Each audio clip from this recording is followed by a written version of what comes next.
agency's main objective is safety, making sure everyone is trying to be safe and to save lives out here.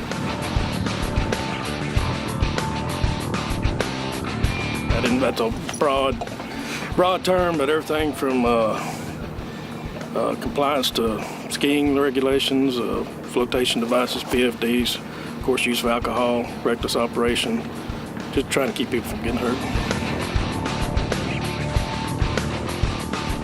You've got to have some sort of buoyant vest, whether it be a life jacket or a ski belt or something of that nature. They've got to have it on. Now, if it's not a Coast Guard approved life jacket that they're wearing while being towed, there has got to be a Coast Guard approved life jacket on that vessel for that said person. If they're being towed by any kind of on any device, they're required to have a life jacket. We're renting this boat. Renting a boat? Yeah, did they not explain that? No, the only thing they told us is that anybody under the age of 12 had to have life jackets on. Yeah. While we were. Just not knowing the laws or not being familiar with boats and being on the water is really one of the main things. We're going to write you a warning, no court action. Then that leads to a lot of different things from registration violations to PFD violations, whether the kids are not wearing their life jackets like they're supposed to.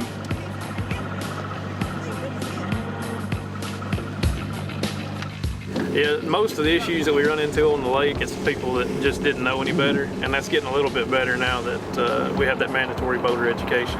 Anybody that was born before 1989 is exempt, but you know, that's 25 years old now, so there's a lot more people out here that have to go through it. It has helped out quite a bit, but it's just most of the stuff we're dealing with, it's just safety violations that they didn't know any better, and that's what we're out here trying to do, is to make sure that they know and don't do it anymore. Trying to keep folks safe. If boats are 16 feet or longer, you've got to have the throw cushion or the ring. Some people don't realize that. You know, if their boat's 17 foot and they didn't realize they needed it. If you have tanks that are not exposed, if they're built into the boat, they've got to have a fire extinguisher on board. And so some people don't always realize that. And like I said, we understand. We do what we can to help people out, cut them breaks, where we can, write them warnings. But usually we try to address it some way or the other. Want an ice cream? What do y'all say? Thank you. You're welcome. Thank you. Thanks for wearing your life jacket. Thank y'all for wearing your life jacket. All right, guys.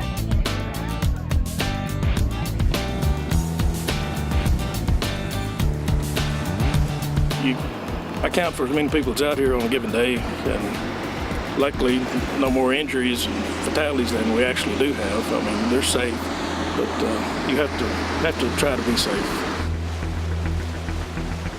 Alcohol and boating and being on the waters definitely goes hand in hand. You've got to keep a sober driver. You can technically have an open container. You can be consuming alcohol while you're driving a boat, but you cannot be impaired. The point that you're impaired that's when we have a problem. And we do run into those that are borderline, but our main goal is to get impaired boaters off the water. That's pretty much all we do is educate people. Sometimes that requires a citation, but ultimately at the end of the day, we're out here to make sure everybody's having a safe time and, are abiding by the laws.